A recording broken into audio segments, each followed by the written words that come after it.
Уважаемые якутяне, дорогие сограждане, я обращаюсь к вам сегодня в связи со сложной обстановкой с распространением коронавирусной инфекции.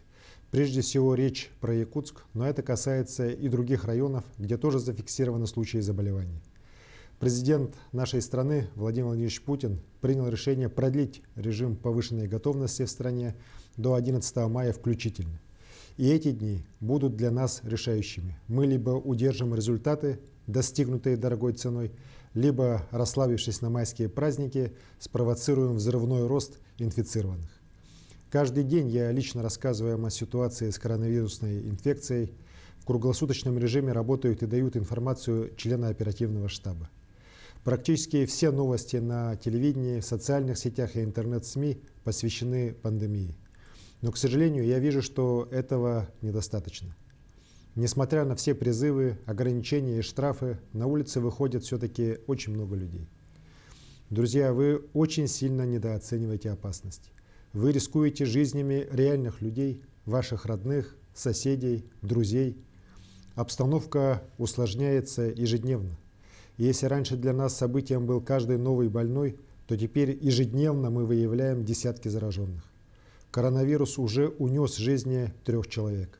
Да, у этих людей были хронические заболевания, но если бы не эта инфекция, они могли бы прожить еще долгие годы.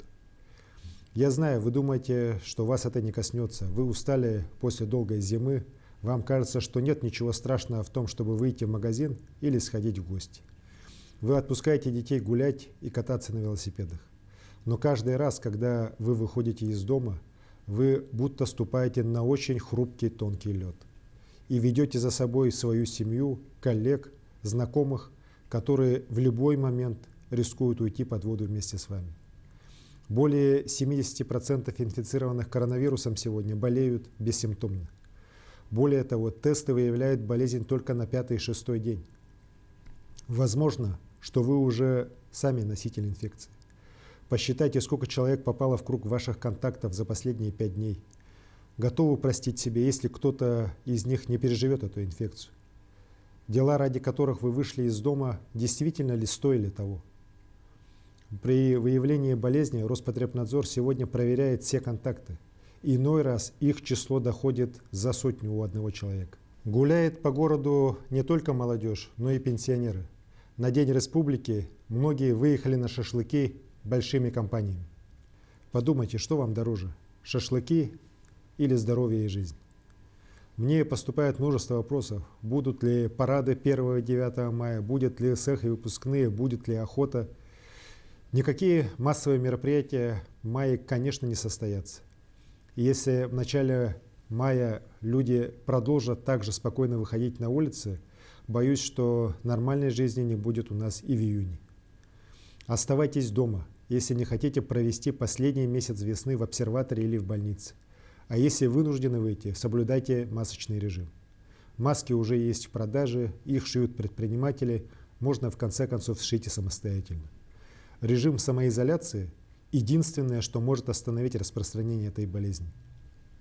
Это подтверждает и мировая практика, это мы видим и на примере, например, Алдана, где действует строжайший карантин.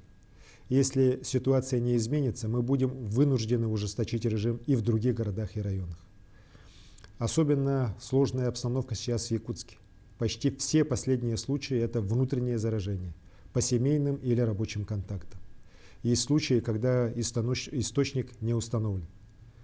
В этой ситуации прошу активнее включаться и администрацию Якутска, оперативно принимать ограничительные меры, строго контролировать их исполнение. Для этого есть все полномочия. Я понимаю, что все устали, что многие теряют доходы, но других методов борьбы с коронавирусом нет. В то же время это возможность уделить больше внимания своей семье, чаще заниматься с детьми, проявить заботу о пожилых родственников, которые сейчас в зоне особого риска. Конечно, ни в коем случае нельзя навещать их, если вы живете не вместе. Но можно чаще звонить, заказать продукты и лекарства. В это сложное время якутяне не перестают удивлять. Каждый день мы видим примеры взаимовыручки, искреннего участия и поддержки от самых разных людей и организаций. Я уверен, что эта ситуация уже многому нас научила, и мы с достоинством пройдем это испытание до победного конца. Проявите выдержку, оставайтесь дома или на дачах. Здоровья вам и терпения. Спасибо.